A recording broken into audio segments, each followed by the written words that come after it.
Hi and welcome back to the channel. My name is Tom and some of you might know me as Bowl of Salmon on WatchCrunch. WatchCrunch is a relatively new social platform founded by Max, and recently they also launched an Android and an iOS app. It's an online community for watch enthusiasts that gives you a place to talk watches and share your wrist shots and just geek out on watches in general. This video isn't sponsored, it's just a friendly shout out to Max. If you haven't heard of Ressence yet, let me quickly introduce you. Ressence is a brand based in Belgium and is created by the creative mind of Benoit Mintiens. The watches where Ressence is most known for and why the brand appeared on my radar is probably the Ressence Type 3. The first ever oil-filled mechanical watch. A watch that won them a Grand Prix d'Horlogerie de Genève award in 2013. I guess you can describe Ressence watches as a unique and innovative brand within the watch industry. They have managed to do something that very few companies in the watch niche have done in recent years. They have created a distinct category for themselves by reimagining traditional watch designs and incorporating perhaps some futuristic looking elements. Bottom line, they actually brought something new to the table.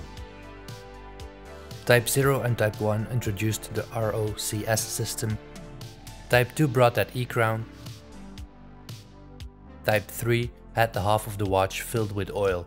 These watches have an oil temperature meter. Inventive is a keyword for the brand.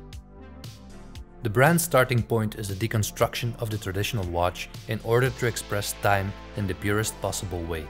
To achieve this, they replaced the conventional horological hands with rotating discs for intuitive reading of the time. Well, I guess it's intuitive if you know how, but let's get into that later. The watch that I had on the wrist the last couple of weeks was the Ressence Type 1 squared. When I had this on the wrist, I got some confused looks. First, because people thought I was wearing a digital watch with e-ink technology. Well, I assure you, this is very much an automatic watch. The movement of the watch is based on a customized self-winding ETA 2892 base caliber. Ressence developed a system called ROCS, short for Ressence Orbital Convex System, a module driven by the minute axle of that movement. The main dial, as well as the auxiliary dials, revolve continuously, behaving like moons around the planet. This means that the face of the watch changes continuously. And yes, it's a bit of a mindfuck, your dials are never at the same position, but it's mesmerizing to see when you're setting the time or on a time lapse like this. And this makes this watch a conversation starter anywhere you go. But the question I got asked most, how to tell the time. The hand on the subdial that has the Ressence logo indicator at 12 o'clock is your hour hand. The largest hand on the main dial indicates the minutes, represented on the minute track that runs around the dial. The small subdial with the little orange indicator at the top is our running sub-seconds dial. The whole dial makes one full orbit every hour. But there's more. We can even tell the weekday and tell if it's AM or PM with the weekday indicator. The weekday indicator is divided into 7 segments representing the days of the week, with the orange segments representing the weekend. So the first segment after the colored ones represents Monday. If the indicator is pointing at the first part of the segment, it's AM. When it's pointing at the second part, it's PM. You might have noticed there's no crown on this thing, making the watch ideal to wear both for lefties and normal people like me. So how do you set the time? Well, on the case back, there's some sort of lever that controls everything for setting and winding the watch. You can turn the hands in both directions. As long as you do it slow, there's no risk of damaging the movement. This being a high-end luxury, rather exclusive product, I checked their instructional video a couple of times before even daring to go into it. I have to admit, it looked a bit daunting at first, but it's easy enough to do. If you like this type of content, please take a minute to like the video and subscribe to the channel. It really helps to get hands-on with more watches and create more content. Okay, back to the watch, let's have a look at some specs. While most of the Ressence watches have curved and rounded cases with heavily domed crystals, The Ressence Type 1 squared is a bit of a cheeky one, showing that the brand can do traditional case designs too, but mixing them with modern tech. For myself, I found the squared model the ideal gateway into the brand. I guess my mind uses the shape to adapt easier to the new technology, if that makes sense. The 42mm cushion case shape is made from grade 5 titanium and has a thickness of just 11mm. This is just ultra comfortable on the wrist. It's a very light wearing watch and finds balance so well on my 16.5cm wrist.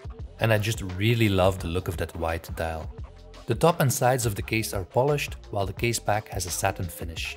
The lug width is 20mm and the watch comes on a very soft and premium light brown colored leather strap that further enhances the comfortable wearing experience. The dial has a convex shape with a double domed sapphire crystal on top with anti-reflective coating on the inside. Even at extreme angles, this watch remains super legible. And something I really didn't expect, the indicators are engraved and filled with superluminova. The water resistance is just about 1 bar, but really if you want to go diving and if you want to be the fanciest diver in the pond, you might want to get the Ressence Type 5. The Type 1 squared exists in white or night blue and comes in at just under 17,000 Swiss francs, excluding taxes. Don't you even try and comment, but it's an utter movement. You haven't been paying attention if you do. If you are in a position to add this watch to your collection, well, I'll be freaking jealous of you. You are getting an insane amount of innovation and a rather unique timepiece. I think Ressence challenges traditional watchmaking and captivates watch collectors with their cool designs and their innovative approach to timekeeping. To me, the brand stands for the intersection of art and engineering, and I can't wait to see what is next for the brand. I'm curious to hear your opinion on this watch and the brand, and I hope with this video I brought something a bit different to the channel. I love making videos and talking about watches like this. If you want to help out, please take a minute to like this video and subscribe to the channel if you love to see more content like this. I try to bring you quality footage, but having a bigger audience also helps to bring more brands on board. Thanks for watching and see you in the next one.